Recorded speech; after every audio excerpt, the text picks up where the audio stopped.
Africa wasn't always poor, at least not compared to other continents. From glorious ancient Egypt and the Kingdom of Ghana to the Mali Empire, the continent has been home to great and prosperous civilizations. However, over the centuries, Africa steadily declined, eventually becoming the poorest continent in the world. But could this change in the future? Will Africa be able to escape extreme poverty? And has there been any progress? To answer these questions, we need to understand why Africa remains such a poor continent today, especially considering the vast resources it possesses. This is precisely a paradox faced by some countries worldwide, known as the resource curse, in which countries with abundant natural resources tend to experience slower economic growth, increased poverty, and political instability compared to countries with fewer resources. All of these countries are among the world's largest oil producers, with as many as 10 African nations in the top 40. And it's not just oil. Ghana, South Africa, Sudan, and Mali are among the world's largest gold producers. Furthermore, South Africa produces 75% of the world's platinum, and the Congo 70% of its cobalt, essential for manufacturing rechargeable batteries. Botswana is the largest producer of diamonds by value. Ivory Coast and Ghana produce more than half of the world's cocoa, and 75% of the world's phosphate reserves are in Morocco, yet none of these countries are wealthy. There are three main reasons that have contributed to the perpetuation of poverty in Africa, despite its abundance of natural resources. Lack of economic diversification. Many African countries have relied heavily on the exploitation and export of their natural resources, making them vulnerable to market fluctuations and the instability of commodity prices. The fall in oil prices in 2014 and 2015, for example, triggered a major economic recession in countries like Nigeria, Libya, Angola, Congo, Gabon, South Sudan, and Equatorial Guinea, 8 of the 10 largest African oil producers, seeing their GDP decline by more than 30% in just 1 year. For poor economies, this is a devastating blow. This stems from a lack of infrastructure and the human capital necessary for developing value-added industries. In other words, most African countries export their natural resources as raw materials, rather than processing them into finished products, which limits their ability to generate higher incomes and create jobs in other sectors of the economy. Corruption and poor governance. Often, the profits from the exploitation of natural resources are not distributed equitably among the population and are instead embezzled by political and economic elites. For example, in Angola, some $30 billion in oil revenues disappeared in 2011, 25% of Angola's GDP that year. The International Monetary Fund discovered this in an audit, and the Angolan government simply dismissed it as accounting errors. High birth rate, lack of access to contraception, low levels of education for women, and a culture of having many children have resulted in a high fertility rate on the continent. This leads to rapid population growth, which, in turn, puts pressure on existing resources and services, such as education, healthcare, and housing, making poverty reduction even more difficult. Comparing this with other regions from 1950 to the present, we can see how the average birth rate in the rest of the world has been declining, falling below 2.4 children per woman, a far cry from the 4.4 children per woman in Africa. The birth rate has been decreasing, but not enough. Of the 25 countries with the highest birth rates worldwide, all 25 are African, and 37 of the top 40 are African. Add to this the national borders drawn by Europeans, separating large ethnic groups into 2 or more countries, thus fueling conflicts and power struggles. The great political instability caused by the Cold War led to coups and civil wars even today. The inadequacy of roads, ports, and energy supply has hampered Africa's ability to expand trade, attract investment, and develop industries. And finally, the insufficient investment in education and healthcare has resulted in a poorly trained and unhealthy workforce, limiting economic productivity. All of this sounds terrible, but can it change? Is it possible to climb out of this hole? China, the Asian giant that is now the world's second largest economy, wasn't always prosperous.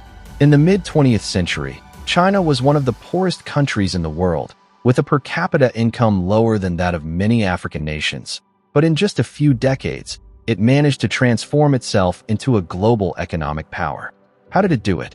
The answer lies in the economic and political reforms implemented since the late 1970s. Under Deng Xiaoping's leadership, China adopted a series of reforms, including the opening of special economic zones, which attracted foreign investment and technology. Trade liberalization allowed China to leverage its abundant and inexpensive labor force to become the world's factory. Furthermore, the Chinese government invested significantly in infrastructure, education, and healthcare, improving the quality of life for its population and boosting economic productivity. These investments also included the construction of roads, railways, and ports, enabling China to expand its international trade and connect with other global markets. All of this allowed China to experience sustained and rapid economic growth, with an average annual GDP growth of 9.5% between 1979 and 2010. China's case is the most remarkable, having gone from 91% of its population living in extreme poverty in 1981 to just 0.14% in 2019. But it is not the only nation. Other countries have also achieved significant reductions in their populations living in extreme poverty. Of the 10 countries with the most dramatic reductions, 5 are in Africa, demonstrating that these kinds of goals are achievable on the continent. The problem is that, despite considerable progress, the starting point was truly dire.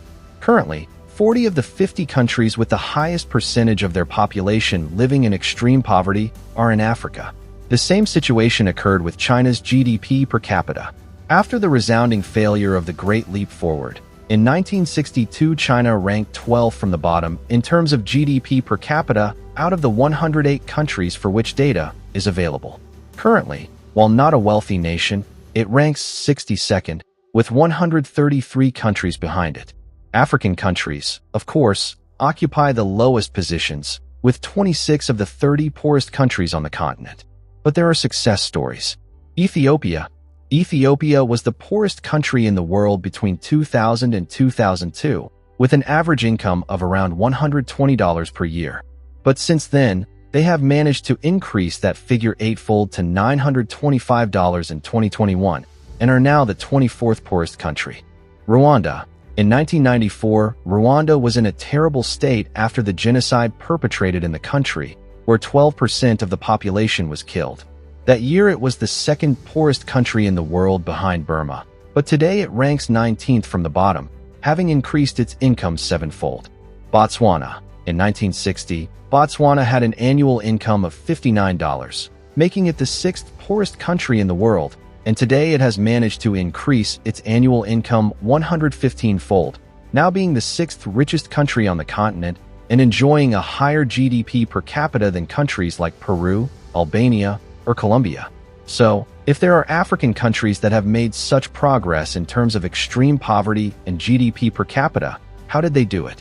After the 1994 genocide, Rwanda experienced impressive economic growth, driven by national reconstruction, investment in infrastructure, tourism, and economic diversification. The government has pursued a development strategy based on good governance, combating corruption, and promoting foreign direct investment. Rwanda has also invested in information and communication technology with the intention of becoming a regional technology hub. Ethiopia has experienced remarkable economic growth since the 1990s, driven primarily by infrastructure investment, increased agricultural production, and industrialization. The Ethiopian government has implemented development policies focused on public investment, promoting foreign direct investment, and growing the manufacturing sector. Botswana has been an economic success story, mainly due to the discovery and exploitation of diamonds. The country has experienced sustained economic growth and diversified its economy through investments in infrastructure, tourism, and financial services. The government has pursued prudent economic policies, including the proper management of diamond revenues and the promotion of foreign investment. We could continue with examples, but it all boils down to having good, incorruptible politicians who know how to diversify the country economically and who invest in people, that is, education, health, and infrastructure. This may seem both simple and difficult to implement. And there are examples within Africa, so it's not at all far-fetched that the rest of the countries will achieve it. This is a map of access to electricity. The worst Latin American country is Nicaragua, with 88%. Spain has 100%.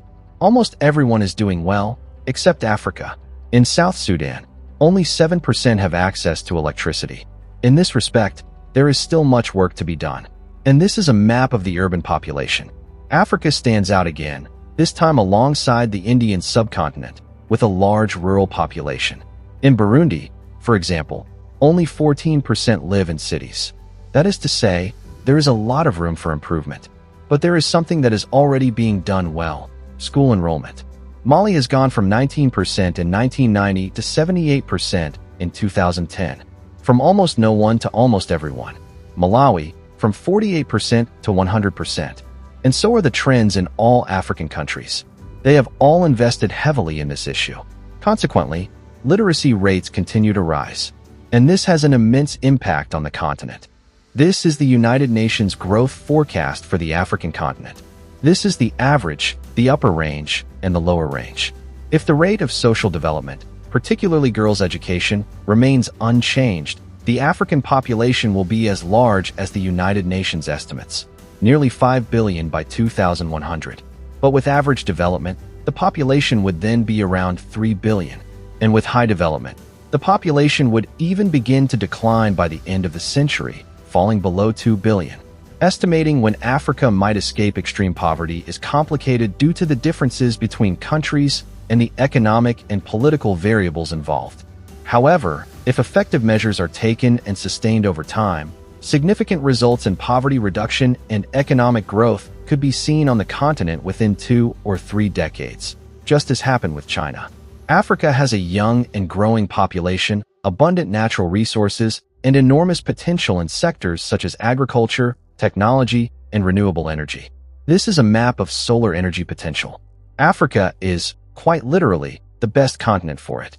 And this map shows where the most solar energy is being harnessed and generated.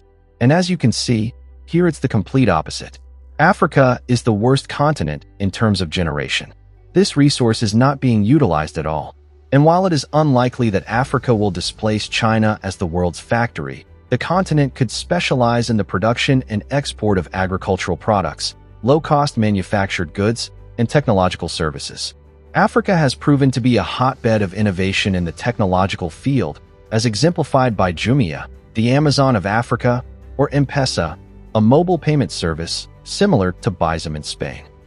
Although Africa faces significant challenges, its success will depend, to a large extent, on the decisions and actions taken by their leaders.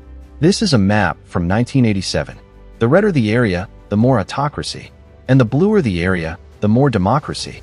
35 years ago, the prospect of African democracy was a mirage. And this is a map from 2015. As you can see, most countries have transitioned to more democratic or less autocratic governments. By 2100, 4 out of every 10 people worldwide will be African. The continent will be too large to ignore.